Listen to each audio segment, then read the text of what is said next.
So today we are going to learn about process. Rajendra Mankar is expert in systems and process. Let's begin with what is a process? Process is basically defining all the activities in your organizations, whatever happens in your organization, in a way wherein the vision and mission of the company is aligned to the end objectives. If you have to put in simple words, whenever you talk of a process, you need to have answers for 5 W's and 1 H. And what are those 5 W's and 1 H?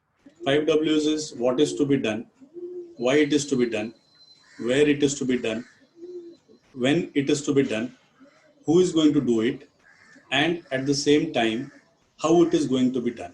So the question remains, why is process so important?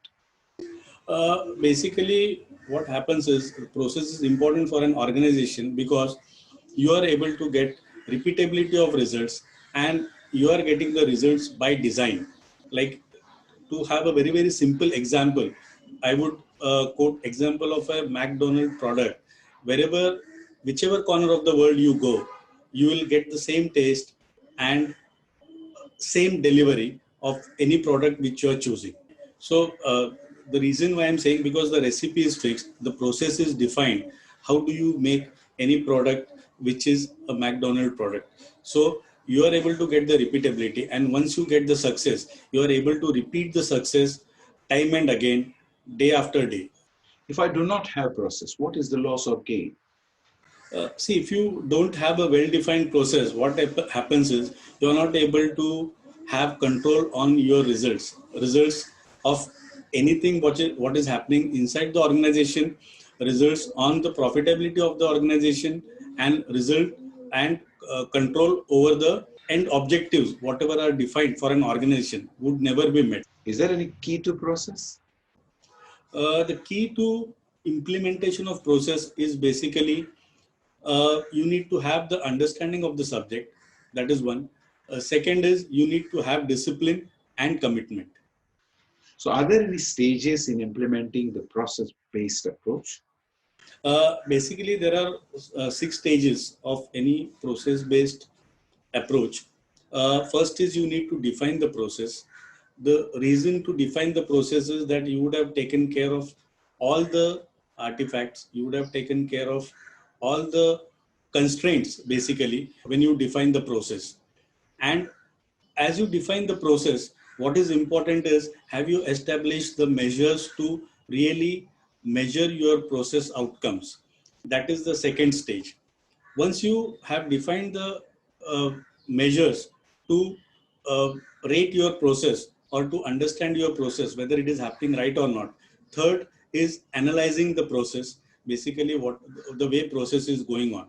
So once you analyze the process, then you get on to the fourth stage, wherein you start acting on whatever have been the results of your analysis. You start analyzing those results and start acting on them.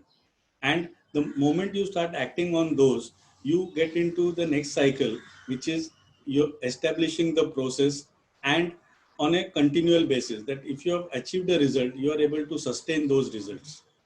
And the last but not the least is the improvement phase, wherein once you have established the process, what is important is you continually improve it.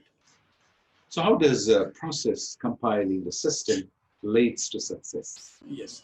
Now, once you have defined all the processes, then you have also defined the measures of each of the process, because ultimately what we are interested in is in the outcome of the process, and all these outcomes or all these measures are aligned to the company objectives. And for any company or any organization, profitability is the most important factor which any company would consider.